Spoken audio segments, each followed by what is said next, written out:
I'm Ernest Camel Mead, Jr., with the nickname Boots.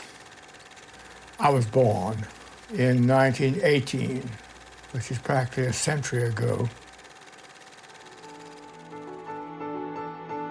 When Thomas Jefferson laid out his architectural plan for the University of Virginia, placing student rooms between faculty homes and directing that classes be taught in faculty living rooms, he was also laying the foundations for a unique student-faculty relationship. In the decades that followed, no teacher at the university embodied that tradition more wholly than Ernest Mead. A man adored by one generation of students after another, a man who radiated love and wisdom, not only in the way he spoke, but in the way he listened. This is Boots. I was a Depression kid, and so I went to public school, and then I came to the University of Virginia. Mr. Mead graduated from the university in 1940. He played piano professionally for several years before continuing his studies at Harvard. And in 1951, he returned to Virginia with his wife, Sally, and began teaching, eventually becoming chairman of the music department. A group of students, they were very outstanding students at the university. They invited my wife and me out in the country. It was a beautiful May day. Finally, they turned to me and said, "Mr. Mead, in our last year, in our fourth year, we'd like to get together in a small group and discuss things that we are particularly interested in without the strictures of exams, quizzes, syllabus, that sort of thing. Would you do it?" And I said, "Yes, I'll do it," knowing they'd forget about it that night. But they didn't. I've been teaching the seminars since 1970. The seminar has been very revealing to me because increasingly they become more open and more frank in expressing their reactions. Consequently, I am able to stimulate this imagination of the students. No, it's honestly people's... At the very beginning, students are asked to submit a list of no more than 5 subjects that are of interest to them. The seminar's been fantastic. We've had great conversations. There's 9 of us. We meet for 2.5 hours once a week and discuss really anything that we feel is interesting to us and that we want to learn and talk about and discuss in a sort of Socratic dialogue.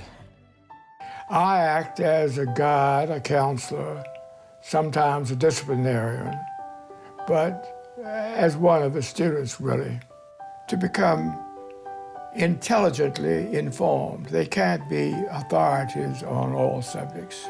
But I pointed to them that after they graduate, they are citizens, and they are responsible for everything. Not only is it an interesting intellectual experience for them, but it encourages them to be venturesome. You might say to go into the wild occasionally, go out on a branch, even though it might fall. But in that thinking, to be venturesome. His magic really lies within his connection with students.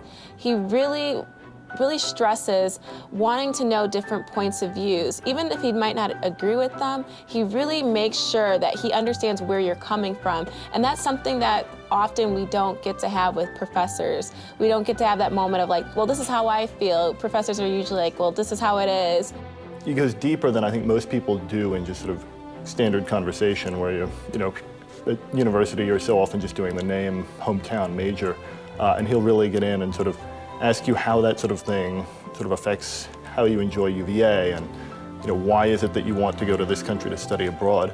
On the other hand, talking with him, there's also a sense of intellectual curiosity that I think is very inspiring to most students. He's really defined what I think UVA cherishes about their professors and student relationships, which is he cares about what the students are saying, he cares about what they're thinking, but he also challenges you in what you're thinking.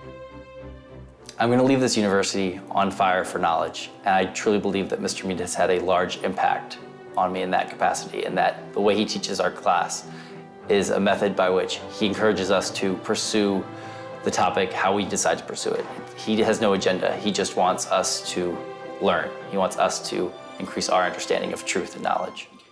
O Lord of grace, love, and compassion, the source of food for all life, bless this food to our use and ourselves to your service, and keep us ever mindful of the needs of others. Amen. Well, there's no getting around the fact, the age-old tradition of breaking bread together does tend to facilitate conversation and loosen up rapport. I'm simply carrying on the relationship on the lawn between students having classes and meeting in pavilions, and Jefferson's having students at Monticello. The idea, I think, to a lot of my peers that I would have dinner at a professor's house is just unthinkable. And here, it's not even something that the students necessarily have to seek out. The faculty, Mr. Mead being the prime example, really are committed to this idea that learning is to take place just as much outside of the classroom as inside of it, and that the class experience should continue after lecture ends. I would take a group of first-year students, it's usually a small group, 15 or 20 or something, first-year students, over to Old Cabell Hall on the lawn, at the foot of the lawn. And he recited the words at the top of Old Cabell Hall. Kaganosis et aletheia, kahe aletheia letherose humus. And then I added, and don't you ever forget it. Well, of course, at this point, the students were, what was going on? And then he translated. And ye shall know the truth, and the truth shall make you free. And then eventually they would realize that my office was right under the word aletheon, which is truth in that inscription. And ye shall know the truth shall make you free. My office is right there, so I'd say I'm under the truth. Leaving the lingering question in the mind that's what you're here for, find it. Seek it. Seek the truth.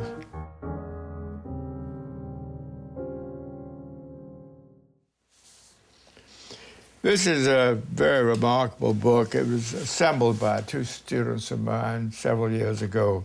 And it contains letters from former students and friends. Dear Mr. Mead, as I sit down to write this letter, I am finding that trying to describe the impact. Dear Mr. Mead, I locate my most memorable academic experience at Virginia right in your office at the end of the lawn where I participated in your seminar class. Dear Mr. Mead, where else was I realize just saying thank you is insufficient for all that you've given me and all. You were a teacher in the finest sense of the word. You haven't just taught your students to be better scholars. You have challenged and encouraged me and taught me so much. That was the first of many walks and talks around the lawn. I've spent a lot of quality time with you in your house. You invited me to join you for tea at the faculty dining room. You realized that life is truly worth living to the fullest. You always created a safe and comfortable place for us to just sit and talk, or walk and talk. I'm grateful for the relationships I've made at this university, both with faculty and with other students. I think those are the things that will endure after I leave. I'm grateful for the fact that Mr. Mead continues to come back to the university year after year and share his stories with us and hear about our stories as well. I had a lot of blessings here at UVA, but I realized that one of the things that I'm going to miss most is my relationship with Mr. Mead. Boots has given me the gift of seeing the best relationship that you could really have with a professor, the most personal and the most exciting and close connection that you could have with a professor.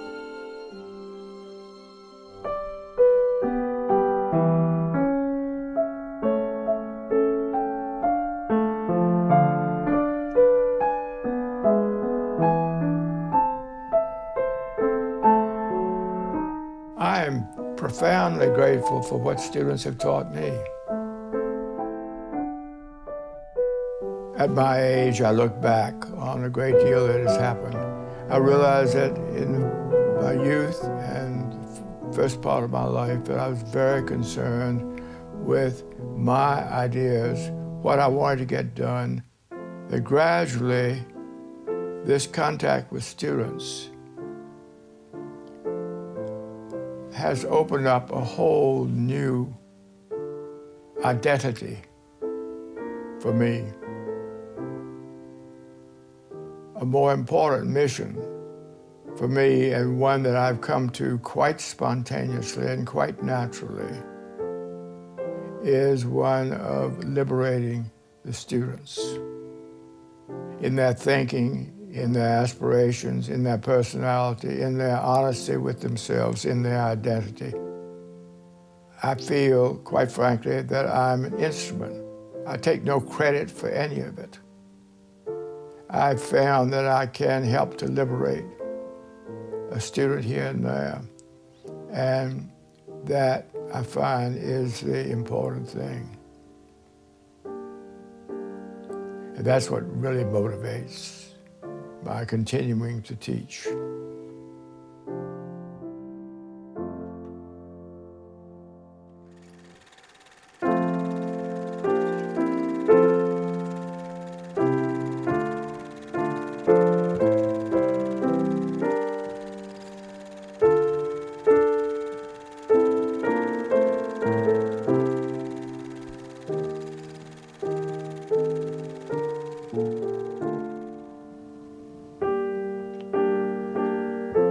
The world stands out on either side, no wider than the heart is wide.